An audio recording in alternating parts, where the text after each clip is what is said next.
So we're here with Craig Fletcher, the Liberal Democrats candidate for Southampton, Romsey and North, Claire Ransom, the Labour candidate for Southampton, Romsey and North. Craig, you made a great point about antibiotics. What are your responses to the privatisation of the NHS? Well, I think it needs to be a publicly funded institution, free from the point of access. I think we need to treat social care the same.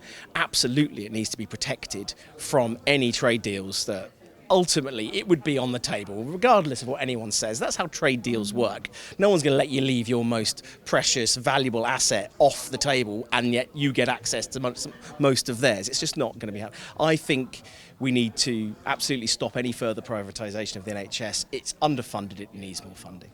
And you mentioned that you know that it is privatised because Boris Johnson said it hasn't.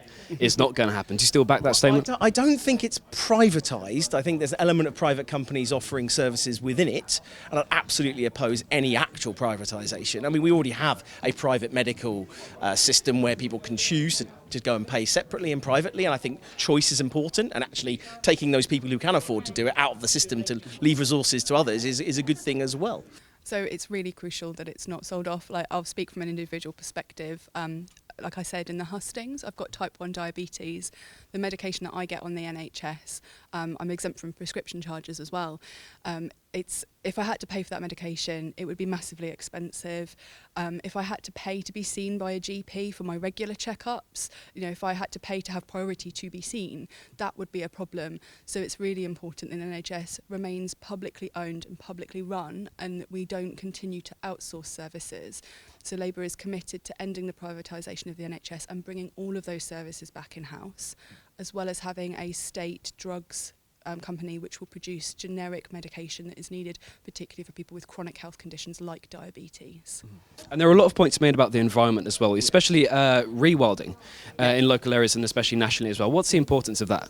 Well, I think rewilding is important because there's a lot of land that isn't being used very productively that we should reforest. I mean, reforestation is really important, and trees take time to grow. It's not an immediate carbon capture solution. So absolutely, I think wilding, and as I said on the stage, often the rewilding approaches are the quickest, cheapest and most effective, because nature's figured out a lot of these problems way before we came on the scene in terms of floodplains and things in terms of dealing with how the climate regulates itself.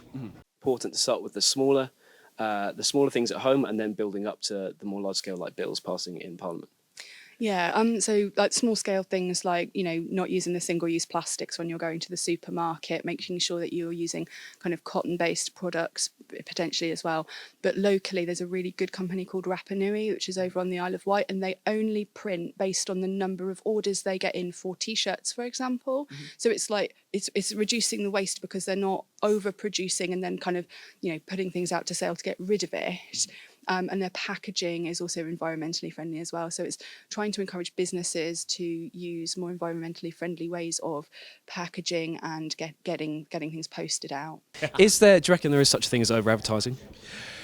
I do. There can be. And yes, I would agree that perhaps people getting multiple leaflets on the same day isn't ideal, and that's probably due to some of the miscommunication, maybe in scheduling of these things.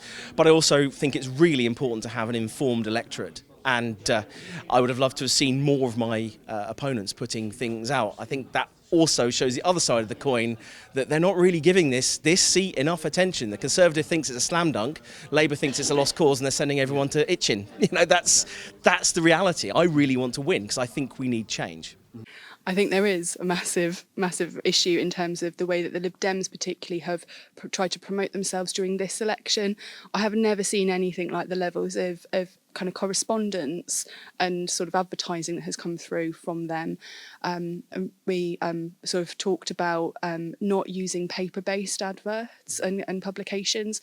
And obviously, if you are advertising online, that would be a far more sort of environmentally friendly way. And with Labour bringing in free broadband, that would ensure that people really had access to that information without having the same level of impact on the environment with sort of paper resources, with ink resources, with emissions that are involved with delivery of those publications as well. Especially with the circulation of fake news, how do you get around that problem?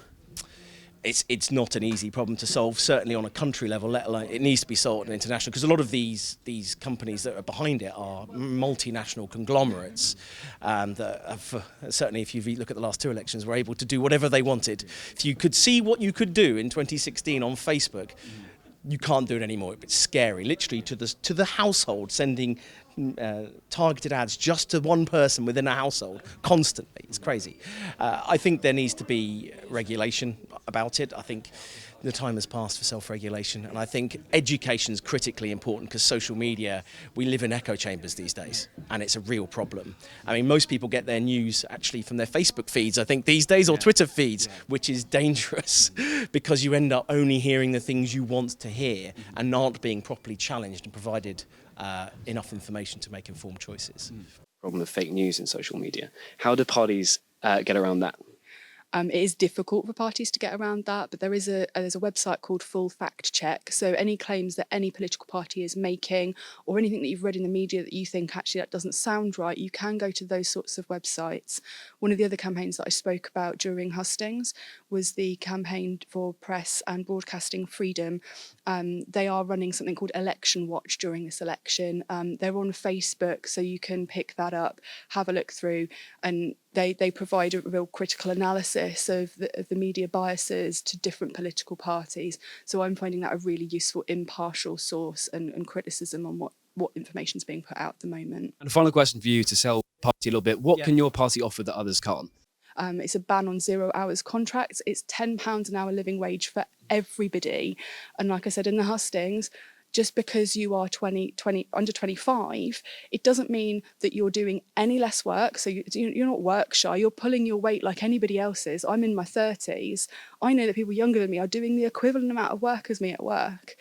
Well, I think our most obvious differential is that we are the party of Remain. Unequivocally, we are backing all the Remainers in this country that realise that the best way forward for this country is to remain in the European Union.